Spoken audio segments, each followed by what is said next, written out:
The human envoy stood within the crystal hall of the Star Court, where light bent like water and shadows whispered of ancient power. The chamber belonged to a people older than recorded time, and every surface carried memory and warning. The envoy, named Adam, had crossed void and war to be here bearing no weapon, only a translator band and a stubborn faith in his kind. Before him hovered the alien princess named Lyra, her form tall and luminous, her eyes like twin moons trapped in glass. Was feared across sectors for the gift that kept her people alive, a touch that could draw strength from another living mind. The court had seen soldiers fall silent at a brush of her fingers, and worlds had learned to keep their distance. Adam knew the stories and felt the fear move through his bones, yet he also knew why he had come.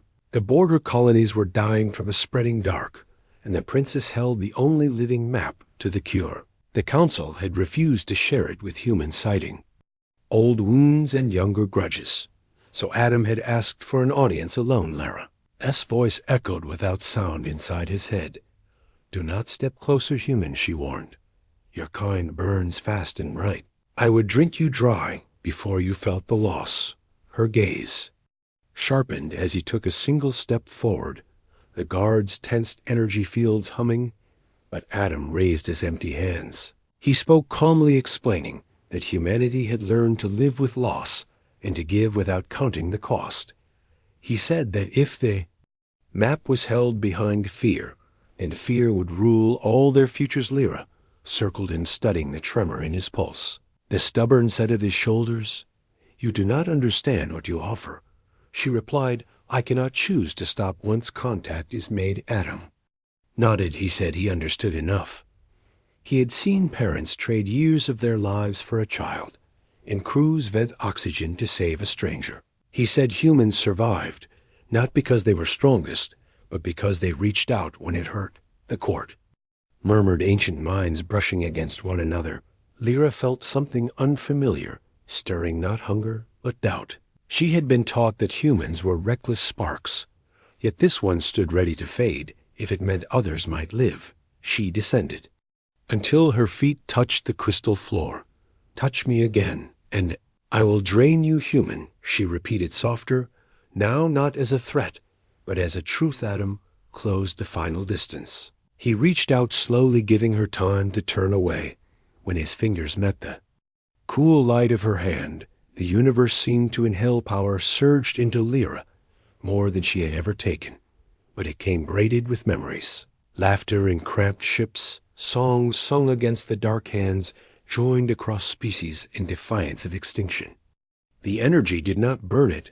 Anchored, Adam felt the pull and welcomed it, focusing on the faces of the colonies and the hope that had carried him here. He felt weaker, yet strangely whole, as if giving had completed a circuit long left open. The guards cried out, but Lyra lifted her hand, stopping them. Her eyes blazed, then soft. She released him before the last strength left his frame. Adam fell to one knee, breathing hard. But alive, the princess staggered, changed. The map she carried was no longer a guarded secret, but a shared resolve. She spoke to the court, declaring that humanity had given without demand, and so must they. And the cycles that followed the cure spread, and the dark receded. Histories were rewritten, not with conquest, but with contact. Lyra would later tell her people that the most dangerous thing a human could do was reach out and mean it. And across the stars, the story endured of a moment when fear warned and courage answered, and the future was saved by a hand offered in trust. The days after the audience became a trial of patience for Adam, as healers from many worlds examined him. They spoke in careful tones, measuring what had been taken and what remained. Humanity's biology surprised them again. The loss had slowed him, but his mind burned steady, refusing collapse. Lyra visited in silence at first, watching the rhythm of his breath and learning its resilience. She asked why he had not feared oblivion when her touch began its work. Adam answered that fear had been present, but it had not been in command. He said humanity learned early that the universe did not promise safety, so meaning had to be made through choice. This answer unsettled her more than any weapon among her people touch had always meant. Dominance or survival never gift. The princess began to question the stories carved into their halls. She ordered the opening of old records and found moments when her ancestors had once reached out as well, before retreating into isolation after. Betrayal Autumn recovered, slowly walking the gardens that grew under artificial suns. He spoke with scholars and pilots alike, sharing tales of earth storms and quiet nights of shared meals. These simple images carried weight, showing a species that endured by weaving bonds. Wherever it traveled, when the council reconvened, Lyra stood transformed. She spoke not as ruler alone, but as witness. She told them that humanity was dangerous, not through violence, but through persistence and empathy. She argued that any species capable of giving strength to an enemy could also give hope to a galaxy. The vote that followed reshaped alliances' trade routes.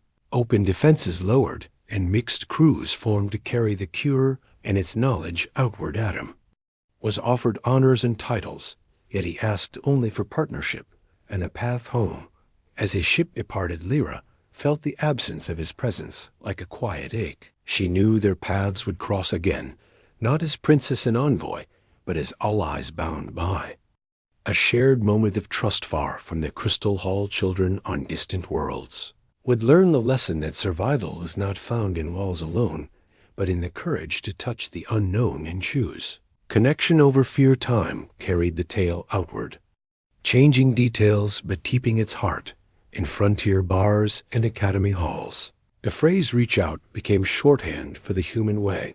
Some mocked it until crises came, and then they remembered Adam returned to the colonies thinner but brighter. His report reshaped policy, placing emphasis on diplomacy backed by sacrifice.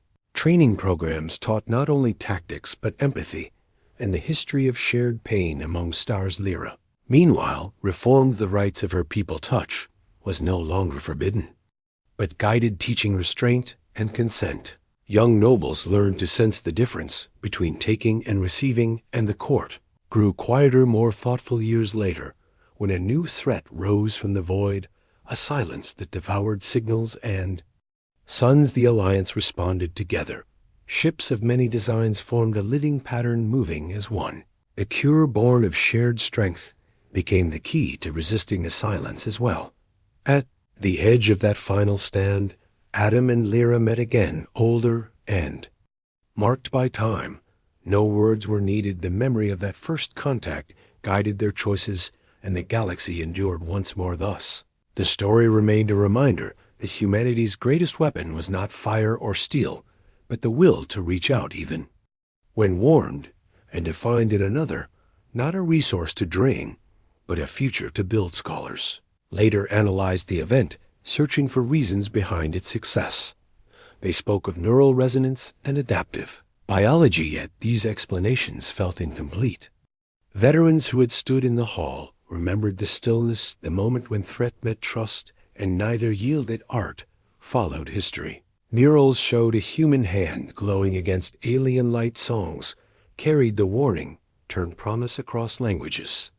Each retelling strengthened the bond, making it harder for fear to reclaim old ground. Adam aged as all humans do, but his influence outlived him. Students recited his words about choice and cost long after his passing. Envoys carried the lesson forward, choosing dialogue before fire. Lyra watched generations rise and fade, her long life granting perspective. She marked the day of first contact as a celebration of restraint rather than victory, teaching that power gained through consent endured longer than power taken by force. In this way, a single reach reshaped destiny, proving that even in a vast and uncaring universe, meaning could be made through courage, compassion, and the simple act of touching the unknown with open intent. The galaxy moved on, yet echoes lingered whenever borders tightened and voices rose in anger. Someone would recall the human envoy who stepped forward unarmed, and the princess who chose to stop before harm. Became habit. Their legacy was not peace without conflict, but a method for facing it. Reach out, listen, and decide together. Even enemies could become teachers when met without contempt. So the story endured, passed from star to star, a quiet HFY truth that humanity's strength lay not in dominance, but in daring to be vulnerable and inviting others to share the risk across centuries. Explorers repeated the pattern, making first contact with open hands and steady hearts. Some failed, yet enough succeeded to tip the balance. Civilization expanded not as an empire, but as a network of mutual survival. When children asked why the stars felt less lonely, elders told them of Adam and Lyra and the warning that became a bridge. They taught that courage was not the absence of fear, but the choice to move through it together. Thus the tale closed where it began, in a hall of light and a moment of decision. It reminded all who heard it that the universe responds not only to force, but to intent. And sometimes the bravest act is to reach out when every instinct says retreat. Remembering this, many chose hope over isolation, proving again and again that humanity's quiet defiance could reshape fate. One hand extended could change everything. The stars watched and learned, and the future remained open to those willing to touch it with care. In that openness, humanity found its place not above others, but among them, enduring. And so the lesson traveled on from mind to mind and world to world, shaping tomorrow with gentle strength and show.